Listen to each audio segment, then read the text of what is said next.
Hello बच्चों, welcome back to my channel mission IIT। जैसा कि आप जानते हैं कि हम डेफिनेट इंटीग्रेशन के एडवांस लेवल के PYQs कर रहे हैं, तो उसी सीक्वेंस के अंदर आज हमारे पास जो प्रॉब्लम है वो है 2019 का। क्या बोल रखा है इसके अंदर? Find the value of the integration of 3 times of under root of cos theta upon under root of cos theta plus under root of sine theta to the whole power 5 d theta, and limit क्या ले रखी है 0 से लेकर π/2। जैसे ही आप इस problem को देखते हैं आपको तुरंत अपने डेफिनेट इंटीग्रेशन की वो सारी की सारी प्रॉपर्टीज़ माइंड में घूमने लगती हैं, जिनके बेसिस पर आप इसको बहुत ही ईजिली सॉल्व कर सकते हैं। तो हमने इसको करना स्टार्ट किया और पूरे ही इंटीग्रेशन को हमने अभी के लिए क्या कंसिडर कर लिया? आई कंसिडर कर लिया। और जैसे जैसे आप इस पर्टिकुलर प्रॉब्लम को पढ़ते हैं आपको रियलाइज़ होता है कि ये बिल्कुल और बिल्कुल बोर्ड की तरह की एक प्रॉब्लम है जो कि बोर्ड में पूछी जा सकती थी। तो इसके अंदर क्या कर रखा है? बोल रखा है integration of thrice time of under root of cos theta upon under root of cos theta plus under root of sine theta to the whole power 5 d theta, और ये इसकी लिमिट लगा रखी है 0 से लेकर π/2। अब आपने डेफिनेट इंटीग्रेशन में एक प्रॉपर्टी पढ़ी है, वो प्रॉपर्टी है integration of fx dx from a to b। अगर हम इसे इंटीग्रेट कर रहे हैं तो it can be written as integration of f of a plus b minus x dx from a to b। Limits को हम चेंज नहीं करते हैं, बट लिमिट्स का एडिशन करके उसमें से जो हमारा वेरिएबल है x उसको सब्ट्रैक्ट करके हम लिख सकते हैं। तो हमारे इस एक्सप्रेशन पर कहीं कोई फ़र्क नहीं पड़ता है। बस इसी प्रॉपर्टी को ध्यान में रखते हुए हमने क्या करा, इसमें ये प्रॉपर्टी लगा दी। तो हमारा ये इंटीग्रेशन कैसा हो सकता है? इंटीग्रेशन ऑफ 0 से लेकर π/2, और हम बोल रहे हैं thrice time of under root of cos of, ध्यान से देखेंगे, π/2 प्लस 0 माइनस x अपॉन, अच्छा x की वजह क्या है यहाँ पर? थीटा है, थीटा ले लेते हैं, theta upon under root of, again क्या हो जाएगा, cos of π/2 plus 0 minus theta and plus under root of sine of π/2 plus 0 minus theta. और इस पूरे पर कितनी पार लगी हुई है? 5, और साथ साथ हमारे पास क्या चल रहा है? D theta. अब थोड़ा सा समझने वाली बात है, जिसने ट्रिगो पढ़ रखी है वो जानता है कि जो साइन 90 माइनस थीटा होता है वो अपने पड़ोसी में चेंज हो जाता है विदाउट नेगेटिव साइन। तो ये कितना हो जाएगा हमारे पास? Cos theta. और इसी तरीके से हमने पढ़ रखा है कॉस ऑफ 90 माइनस थीटा, ये वाला कन्वर्जन भी पड़ोसी में चेंज हो जाता है। तो कॉस का पड़ोसी कौन होता है? Sine theta. इसी बात को ध्यान में रखते हुए हमने क्या करा, इसको थोड़ा सा जब सिंप्लीफाई करने की कोशिश करी, हम देख रहे हैं π/2 माइनस थीटा, क्योंकि 0 का तो कोई सिग्निफिकेंस नहीं है। इसी तरीके से यहाँ पर भी ये कितना है? π/2 माइनस थीटा, और इसी तरीके से यहाँ पर भी ये कितना है? π/2 माइनस थीटा। तो इस एक्सप्रेशन को, इस पर्टिकुलर एक्सप्रेशन को हम प्रॉपर्टी का यूज करके कैसा लिख पा रहे हैं?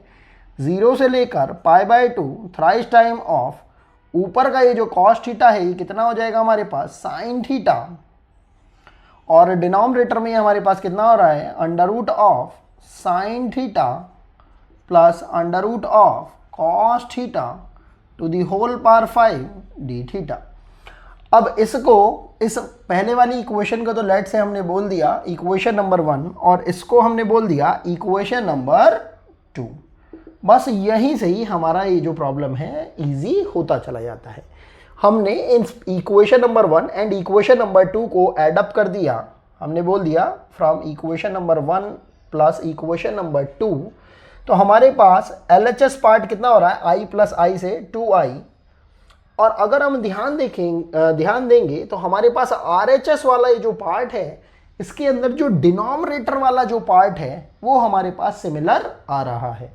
तो हमने डिनोमिनेटर को लिख लिया पहले, under root of cos theta plus under root of sine theta to the whole power 5 d theta को भी एज इट इज लिख लिया। और देखेंगे इस equation number 1 and equation number 2 में से क्या कॉमन आता हुआ दिखाई दे रहा है? 3। और हम ये भी देख रहे हैं कि जो इनकी लिमिट है दोनों की सेम है, इसी वजह से ये एडअप भी हो पा रहे हैं 0 से लेकर π/2। अब जो बच रहा है उसको हमने लिख लिया, कितना हो रहा है ये? √Of cos theta plus √of sin theta. हम देख रहे हैं कि बिल्कुल नीचे वाले डिनोमिनेटर की तरह एक पार्ट हमारे पास, एक सिंगल पार के अंदर हमारे पास न्यूमरेटर में आ रहा है। बस इसको हम यूटिलाइज कर लेते हैं और इससे हम ये कैंसिल आउट करेंगे तो नीचे वाले के पास हमारे पास टोटल कितनी पार आ रही है? पावर 4। तो हमारे पास i की वैल्यू आ रही है, ध्यान से देखेंगे, इस 2 को हमने 3 के पास भेज दिया, ये हो जाएगा 3/2 इंटीग्रेशन ऑफ 0 से लेकर π/2 तक 1 के अपॉन में √of cos theta plus √of sin theta to the whole power 4 d theta. बस अब यहां तक आपने इस चीज को समझा और आपने देखा कि यहां पर पार कितनी है? 4। अब जब भी कभी हम ट्रिग्नोमेट्री से रिलेटेड इंटीग्रेशन को करते हैं और डिनोमिनेटर के अंदर हमारे पास इवन पार आती है, तो ये चीज भी हमने पढ़ी है। ये हमने टोटल 17 टाइप्स जो होती हैं हमारे पास इंटीग्रेशन की, जो कि आर डी शर्मा में बहुत अच्छे से एक्सप्लेनेटरी फॉर्म में समझा रखी हैं। उनमें से एक टाइप ये भी होती है कि जब डिनोमिनेटर के अंदर हमारे पास ट्रिग्नोमेट्रिक फॉर्म रहती है, साइन और कॉस की फॉर्म, और वो कैसी पार लेकर रखती है? इवन पार लेकर रखती है। तो हमें पता है कि हम क्या करते हैं, यहाँ पर cos स्क्वायर थीटा से न्यूमरेटर एंड डिनोमिनेटर को डिवाइड करते हैं। लेकिन वो करने से पहले हम अपने एक्सप्रेशन को थोड़ा सा सिंप्लीफाइड फॉर्म में बना लेते हैं। हम देखते हैं कि यहाँ पर हम tan थीटा बना सकते हैं, क्योंकि cos स्क्वायर थीटा से अगर हम न्यूमरेटर में डिवाइड करेंगे तो हमारे पास वैल्यू कितनी आ रही होगी? sec square theta. तो इन सब चीज़ों का थोड़ा सा ध्यान में रखते हुए हम ट्राई करते हैं। हमने क्या करा, यहाँ से इस पूरे के पूरे ब्रैकेट में से कितने को कॉमन ले लिया? √ऑफ cos थीटा को। तो हम देख रहे हैं 3/2 तो देखो कांस्टेंट है, इंटीग्रेशन 0 से लेकर π/2 तक 1 को एज इट इज रखा, और यहाँ से जब हमने √cos थीटा को जब कॉमन लिया तो जब वो इस ब्रैकेट से बाहर निकलेगा तो उस पर कितनी पार लग चुकी होगी? पावर 4। तो हमारे पास वैल्यू आ रही है यहाँ पर √of cos theta to the whole power 4। और हम ध्यान से देखेंगे, जब हमारे पास इस ब्रैकेट में से √cos थीटा को कॉमन लिया गया होगा तो यहाँ तो वैल्यू बचेगी 1, और क्योंकि यहाँ √cos थीटा था ही नहीं तो वो √sin थीटा के डिनोमिनेटर में चला जाएगा, जिसकी वजह से ये √sin थीटा कितना बन जाएगा? √Of tan theta. बस इस छोटी सी टेक्निकलिटी को आपको समझना है।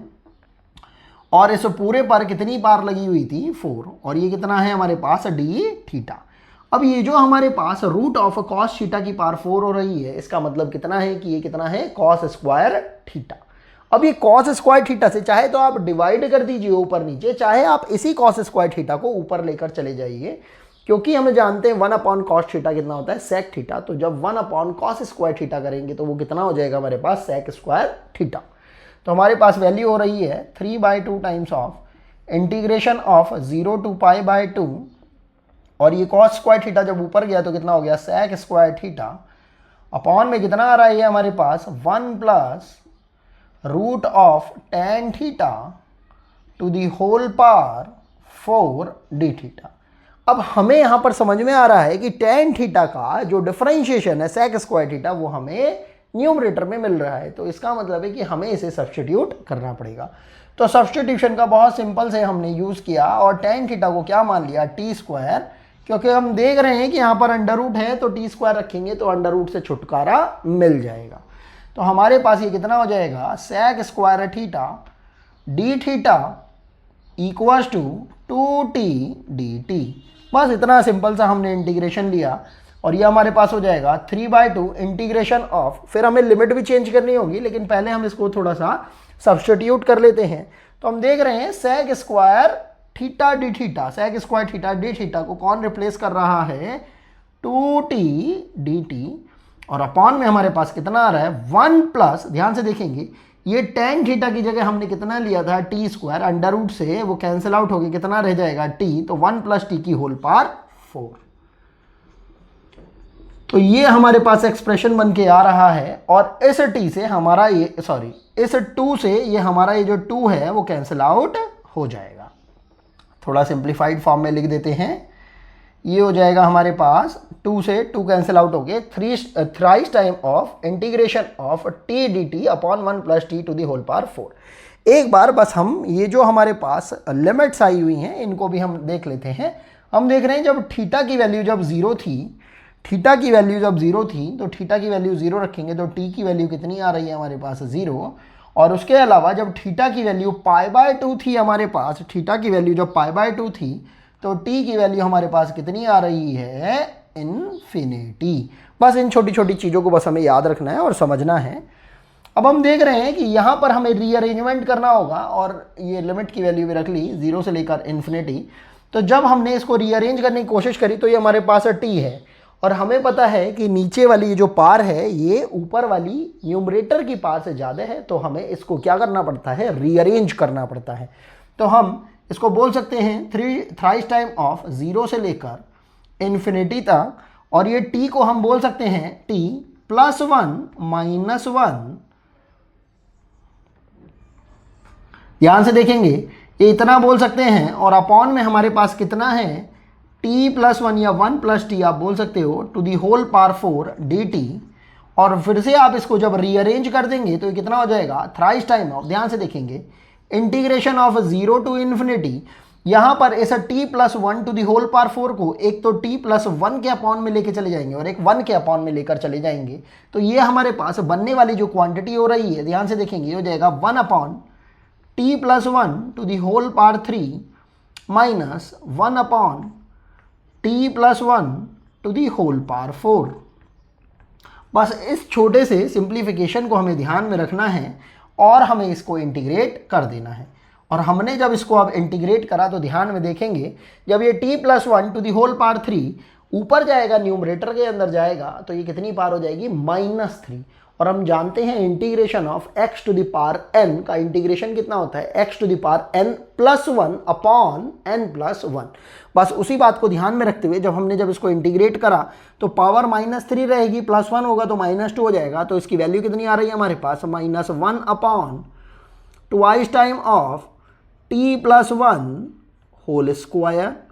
एंड इसी तरीके से हमारे पास ये भी कितना हो जाएगा माइनस टाइम्स ऑफ, जिस तरीके से ये माइनस आया था इसको ऊपर ले जाने पर, इसी तरीके से जब हम ये ऊपर लेके जाएंगे तो यहाँ से भी हमारे पास कितना आ जाएगा माइनस आएगा, और एक माइनस पहले से ही है तो ये कितना हो जाएगा प्लस, और ये हो जाएगा हमारे पास 1 अपॉन में, और पावर ये जो -4 में 1 ऐड करेंगे तो कितना हो जाएगा -3, तो नीचे कितना आ जाएगा वो 3 and t+1 to the whole power 3। इतनी वैल्यू आ जाएगी और इंटीग्रेशन की लिमिट कितनी लग रही है 0 से लेकर इन्फिनिटी तक।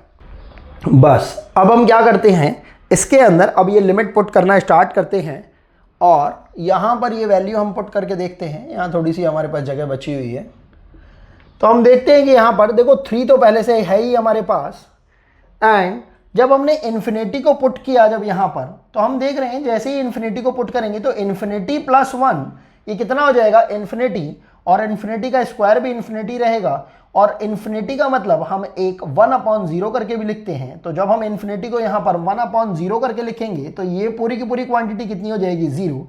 इसी तरीके से जब हम इसके अंदर भी जब इन्फिनिटी वैल्यू रखेंगे, अपर लिमिट रखेंगे, तो इन्फिनिटी +1 ये भी इन्फिनिटी हो जाएगा और इन्फिनिटी का क्यूब भी इन्फिनिटी हो जाएगा। लेकिन इन्फिनिटी एक्चुअल में कितना होता है 1/0, तो यहाँ से ये वैल्यू कितनी आ जाएगी हमारे पास 0। तो जब हम अपर लिमिट रख रहे हैं तो ये पूरी की पूरी वैल्यू कितनी आ रही है 0। लेकिन फिर अब हम इसके अंदर कौन सी वैल्यू रखेंगे, लोअर लिमिट वाली, तो ये 0 माइनस, अब हम इसके अंदर कौन सी वैल्यू रख रहे हैं लोअर लिमिट की। ध्यान से देखेंगे जब हमने 0 वैल्यू को जब पुट करा तो यहाँ पर ये 0 हो गया, तो 0 + 1 1 ही रह गया, 1 का स्क्वायर 1 रहेगा, तो वैल्यू कितनी आ रही है यहाँ पर माइनस का 1/2। ध्यान से देखेंगे प्लस, इसी तरीके से जब आपने यहाँ पर t की वैल्यू को 0 पुट करा तो 0 + 1 1 ही रह जाएगा, और 1 का क्यूब भी 1 ही रहेगा, और ये यहाँ पर वैल्यू कितनी आ रही है 1/3। बस अब हमें थोड़ा सा इसको सिंप्लीफाई करना है। ये कितना हो जाएगा थ्राइस टाइम ऑफ, ये माइनस हमारे पास लगा हुआ ही है, यहाँ पर अगर हम एलसीएम ले लेंगे कितना हो जाएगा, माइनस का 3 प्लस का 2 और अपॉन में कितना आ रहा है हमारे पास 3 इंटू 2। हम देख पा रहे हैं इस 3 से तो हम इस 3 को भी कैंसिल आउट कर सकते हैं, और ये -3 प्लस का 2 -1 दे रहा है, और एक माइनस पहले से ही बाहर है, तो हमारे पास वैल्यू कितनी आ रही है 1/2। चाहे तो आप इसका आंसर 1/2 बोल दीजिए, और चाहे आप इसको 0.5 बोल सकते हैं, और यही हमारा रिक्वायर्ड आंसर हो जाएगा। जब हम इस पर्टिकुलर प्रॉब्लम को देखते हैं तो हमें समझ में आता है कि जेईई के अंदर भी हमारे कुछ ऐसे वेल विशर्स टीचर्स बैठे रहते हैं जो कि हमें ईजी से ईजी प्रॉब्लम को प्रोवाइड करते रहते हैं, जिससे हम अपने अच्छे से अच्छे मार्क्स को गेन कर सकें। तो मिलते हैं आपसे नेक्स्ट वीडियो के अंदर कुछ और अच्छे प्रॉब्लम्स के साथ। अभी के लिए थैंक्स फॉर वॉचिंग।